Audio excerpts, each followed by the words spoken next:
Hello everyone, it's me, OneGamer54, back in another video. Today, yes, I know, I am way late. Like, way late. But I had to do some stuff, I gotta do some stuff.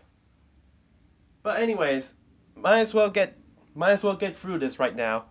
We're gonna be reacting to Game Theory.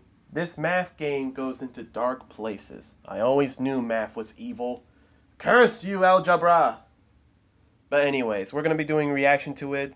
So make sure you like the videos. I know you guys like this. And yeah, we're going to go do this. No wasting more time.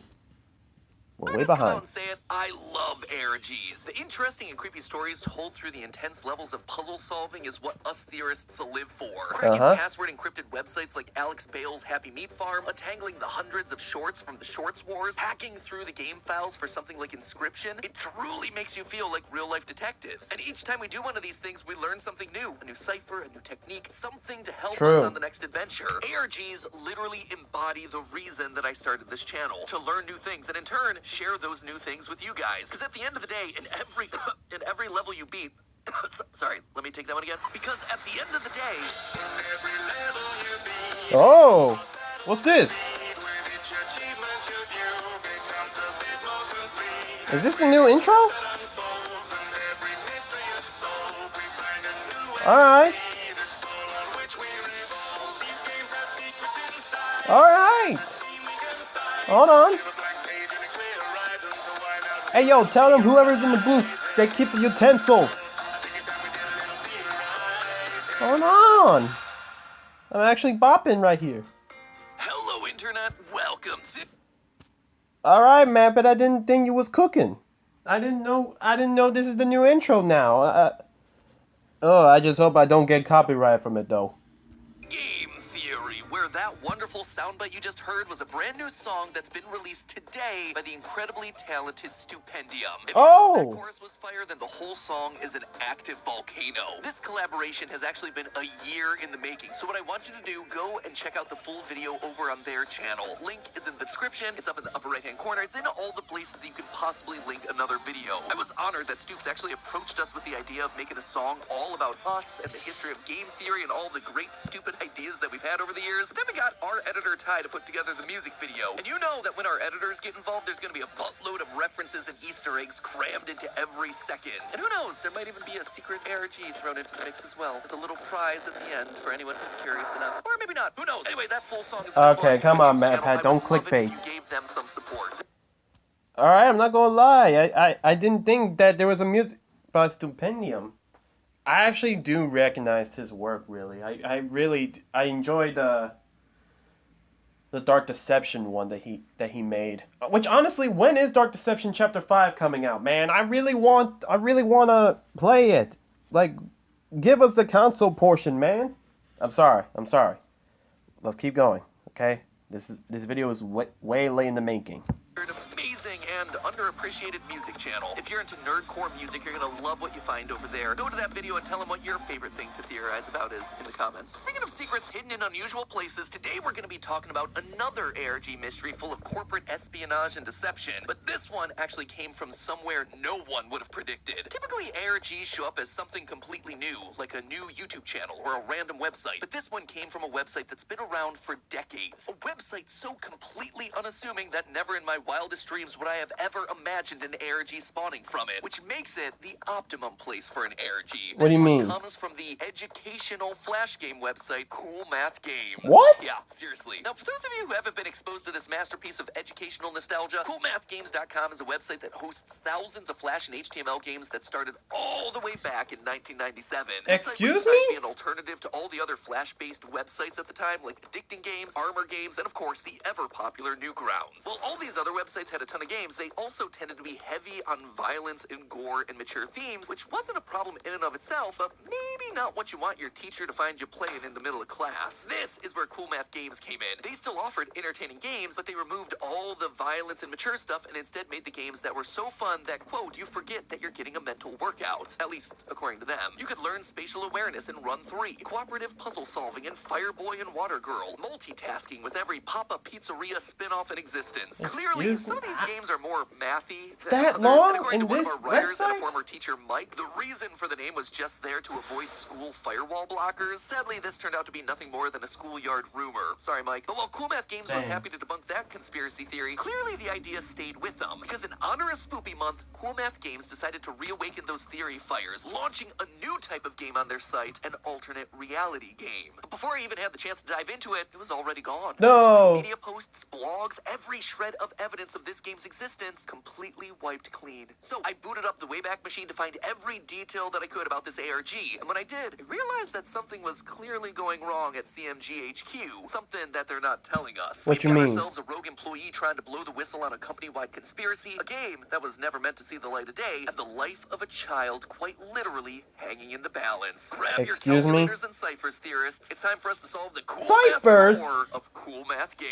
Did we not get enough ciphers from the last video we did? Instagram back in October. Normally, this is just a haven for the dankest of memes, but on this particular day, something changed. We're introduced to Maddie, the company's social media manager, as she discovers a strange folder that contains development documents for a new prototype game. It has a character collecting balloons by solving puzzles and a monster waiting for you to fail, which, if you're a Cool Math veteran, you might recognize as sounding very similar to their version of Hangman. While they certainly wanted to help kids with spelling, they needed to get around the more traditionally violent premise of Hangman. Instead of hanging from a noose, a little boy would instead hang.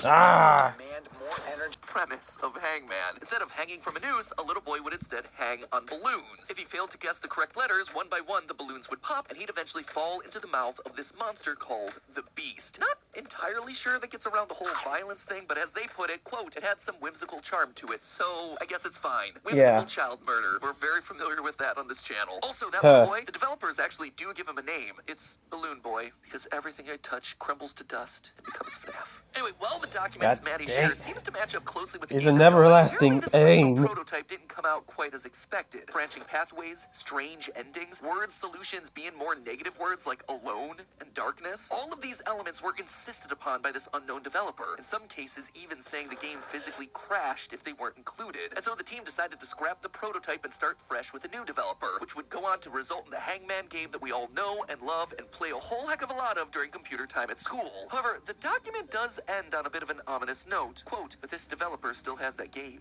and wants the world to know about it. Naturally, Maddie's confused about this and so asks if any of her colleagues knew about the folder. She gets a response from Antonia, who asks where Maddie got the folder because, according to them, they thought that they'd gotten rid of everything from that project. Antonia says that they can discuss it over lunch the next day. Unsurprisingly for an ARG, the next day rolls around and everything in the office feels different. Colleagues don't show up to work. Those that do are acting strange, like missing their lunch date with Maddie. Maddie knows that she must be onto something, and so she keeps digging, uncovering an email exchange between Antonia and the mysterious developer from 2017. After days of back and forth messages, the developer gave Antonia a build of the game, but joked that the game had a mind of its own, ending the exchange with a simple good luck. Clearly, there's more to this prototype than just some dark imagery. But what's strange is in the initial report, all right, let's see what happened. Games about the game and its demands, but now he's offering it up freely with some ominous warning. What's he seen? What's changed here? Needless to say, at this point, all of us here, we were hooked. And this is where we move from Instagram storytelling into full-blown ARG territory. Maddie showed us that hidden in the source code of the actual website, there were these cryptic messages. Let me out. I can't see. Help me. Can you see me? Immediately, this is giving me some welcome home vibes. Someone trapped inside the website, unable to see us, asking if we can see them and wanting us to free them. The question is this a force of good or something far more menacing?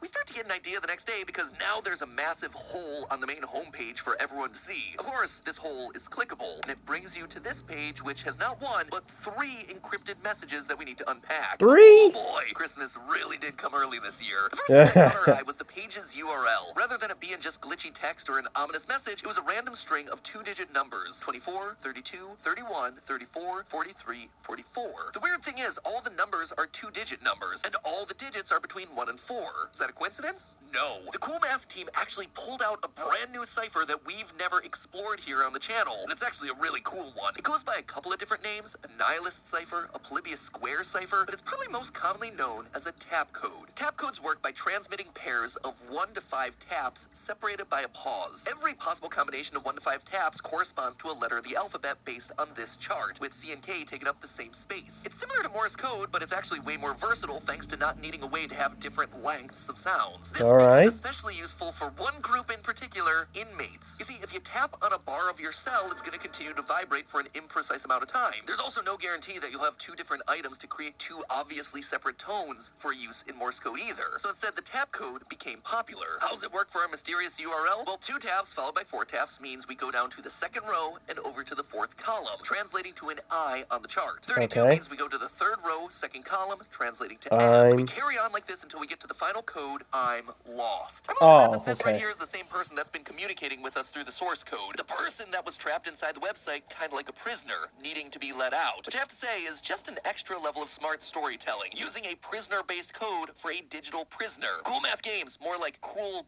math storytellers, cool writer games, cool lore makers. You know, just stick with the cool math games. The yeah, that hurted, MatPat. That hurts. Code, which also translates to I'm lost. But the final puzzle on this page does give us something different. It's a massive wall of 1s and 0s, obviously binary code, which says the following. Hello, can you hear me? I'm looking for someone. I hear strange noises. Please help me. Finally, we have ourselves a bit more to play with than just the same 2 words. Based on them saying that they're looking for someone, we know that there's more than one person involved in this mystery. Is it perhaps linked to Maddie's missing colleagues? Is this a classic story of people getting sucked into a game for disobeying the AI that lies within? If that's the case, we should probably make sure that we're not getting on anyone's bad side. Hold on, it looks like they're sending us another tab code. SUBSCRIBE.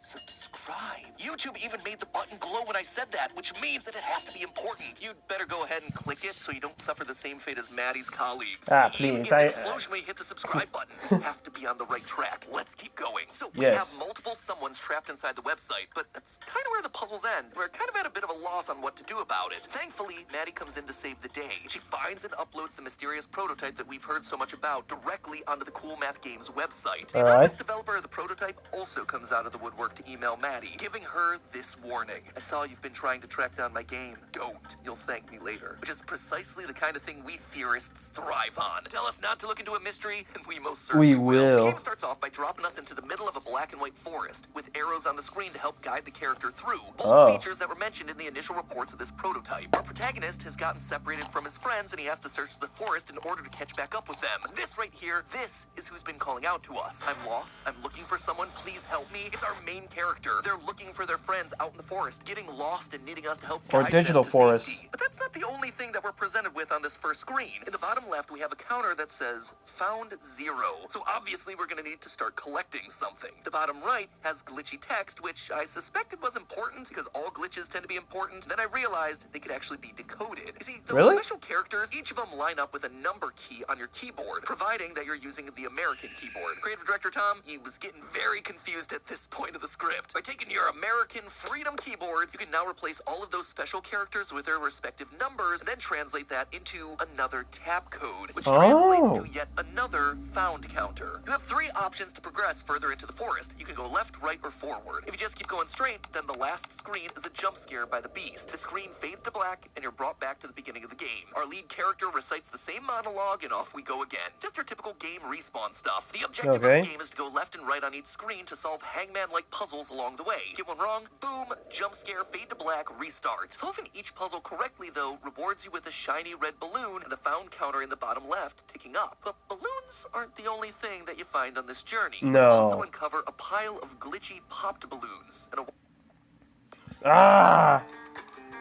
pile of glitchy popped balloons and a white hat. Our character notes that he doesn't remember any of his friends wearing a hat like this. In fact, he says it looks identical to his own. Suddenly, the pieces start to click into place. If we take a look back at the real Hangman game, we can see that this hat is exactly the same as the one Balloon Boy wears. Clearly, we are playing as prototype Balloon Boy. And whereas, the hat and popped balloons tells us that this game loop that we've been in, it isn't the game resetting, it's a new version of Balloon Boy each time. When he's devoured by the beast, he's actually being devoured, leaving behind only his hat and his balloons, just for another balloon boy to start entering the journey. Every time we fail at this game, we are sending another balloon boy to his grave. Let's just make sure that that doesn't happen again, shall we? By collecting all 6 of the red balloons and making your way to the end of the R.I.P. forest, you're Balloon Boy. rewarded with one final cutscene. In it, Balloon Boy gets lifted into the air by his balloons, and he says, "I tried to search for them. I was afraid of a monster following me, yet there was something I never found. It's not just myself here. There's another who hasn't found an escape. Perhaps I need to trek back into the darkness." At the end of the monologue, the next button is replaced by glitchy text that says, "Find me?" What's interesting is that the words highlighted in yellow are the answers to the Hangman questions, which you'll recall are answers that were forced in by the game itself, not by the developer. Without these answers, the game would crash, so they're trying to tell us something. But before you can even begin deciphering that message, you get transported back to the beginning of the game again. Another Balloon Boy dead, another bad ending. So we need to instead aim for the darkness. And to do that, we need to do what theorists do best, click on all them glitches. After solving a puzzle and being offered a red balloon, a weird glitchy insect appears hidden on the screen somewhere. Okay. If you manage to click it, you're treated to another Hangman puzzle, a more difficult one. If you give the correct answers this time of sight, descend, other, appear, become, and together, you get these glitchy black balloons, and that glitchy found counter ticks up. After collecting all 12 balloons, 6 red and 6 black, heading to the end of the game grants us a final choice of the light path or the dark path. We were told that we needed to trek back into the darkness, so I guess the option is clear. This leads us directly to the beast himself. Just like Balloon Boy, he uses the words from the Hangman puzzles in his ending monologue. "The strange forest is something I once called my home, yet when I descend further, I see things are not as they seem. This forest is like no other. We cannot stay. There is no other solution. Do not fear me. I want to become your friend. Perhaps we can escape together." The beast then gets carried into the air on the glitchy black balloons before you too join him via your red balloons. "There is no fear. Join me," he says. The screen then fades to black one more time, but we don't go back to the beginning because finally we've escaped. Huzzah! Yay! That should be a good thing, right? We did what we set out to do. We freed the little boy along with his little beast friend. No more death loops, no more glitchy text, no more dead kids. Except, we all know the truth. That's never how these stories go. That's what's really going on. Looking again at that final monologue, it became clear to me that it wasn't Balloon Boy that was crying out to us. It was the beast. Balloon Boy doesn't seem to have any idea what's going on, but the beast, I suspect that when he says that he descended further and realized that the world isn't what it seems, that was him figuring out that this isn't a real world, but a video game world. And so he feels lost, unable to go anywhere. The phrase, "I'm looking for someone," wasn't him looking for Balloon Boy, he was looking for us, the player. By trying to speak to us, he got our attention and forced us to look into this mystery further. He was looking for someone smart enough to solve his codes and answer the questions that would lead us straight to him and his ultimate goal of escape. Now, that might not seem like a bad thing on the surface. The beast was kind of nice, and I think we'd all get bored living in a loop like that forever and ever. But when you pull back and remember the context of this ARG, it reveals a darker twist to the whole thing. The question that's bugged me the whole time is, why were the Cool Math Games team so afraid of this prototype? The original devs said the game had a mind of its own, which, from what we've seen, would most likely be referring to the beast. The one no, don't tell me we released the beast to the real world. A video game with a mind of its own, it's creepy enough, but it felt like there was something more here, especially when you then had the dev actively trying to spread the word about the game. The detail that stood out to me the most was the monster's name, the Beast, especially because it wasn't just a normal name, but more of a title, the Beast. Felt odd, felt like you could have just named it a monster and called it a day, but no, the dev chose a title that's associated with one character from across pop culture and religion, Satan. The book of Revelation from the Christian Bible talks of the Beast, this monster that's coming to destroy God and the devil? and to rule over all of Earth. But other than the name, this connection felt a little bit loose, or was loose until you take note of who accompanies the Beast. There's actually a second beast here in the story, the Beast of the Earth, also known as the False Prophet. Someone who appears to be good, but everything they do is actually in pursuit of evil. They help in the creation of the Beast, which they breathe life into, allowing the image of the Beast to speak to humans. Does any of that story sound familiar to you? No. Because it should. This is the exact behavior that we see coming from the prototype developer. They were tasked with creating a normal game, and they seemed like they were going to do it, only to instead create something evil and twisted. They created a game containing an image of the Beast, which they then brought to life. It's now able to talk to us, to live on its own with its own free will. When people start looking into it, he tells them to not track down the game, appearing to be on the side of good, but in reality, we know according to Maddie's logs that his plan is to make sure, quote, the world knows about it. It's reverse psychology. It's tricking Maddie, a true theorist, theorist into looking deeper, exactly like what the false prophet does in Revelation, using lies and deception to spread the word of the beast, getting people to join his cause, which also might explain the beast repeating the phrase, "Join me." The false prophet in the Bible also marks people with the mark of the beast, which in pop culture is regularly depicted as 666. And what number follows us everywhere in this prototype game? The number 6. 6 balloons, 6 questions, 6 glitches, and once we've gathered all great, the it's the sixes, devil, the beast of is able course. to rise up out of the game, free from its prison, able to wreak havoc on the world. That is why all the employees of Cool Math Games are afraid of this prototype, trying to destroy all trace of it. They know the evil it can cause, either indoctrinating people into the false prophet's cult, or worse, letting the beast free to destroy everyone and everything that gets in its way. So there you have it, the lore behind the Cool Math Games ARG, a story of demonic entities living inside a simulated reality and using false prophets and unsuspecting players to break free of its digital prison. A company that realized its mistake and tried to bury it, only for one employee to try and release it out into the world, potentially sealing everyone's fate. Fortunately for us, we actually got a note from Balloon Boy at the end of all this that told us, quote, "I thought maybe Beast and I could escape through floating away, but it seems we're still stuck. So, it looks like we're safe for now." However, we'll know from the real-life Maddie and Antonia that they want to do more projects like this in the future, so the Beast may just try his luck again to end times. And when that happens, it'll be up to us theorists to be cool, learn some math, and play some games. But hey, that's just a theory. A game theory. Thanks.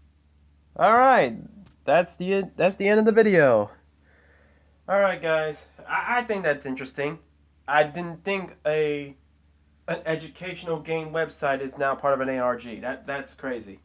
But anyways guys, thank you guys so much for watching. Like the video so I know you guys enjoy. Comment down below what you guys think. And subscribe. We're trying to upload daily. This is Gamer54 signing off.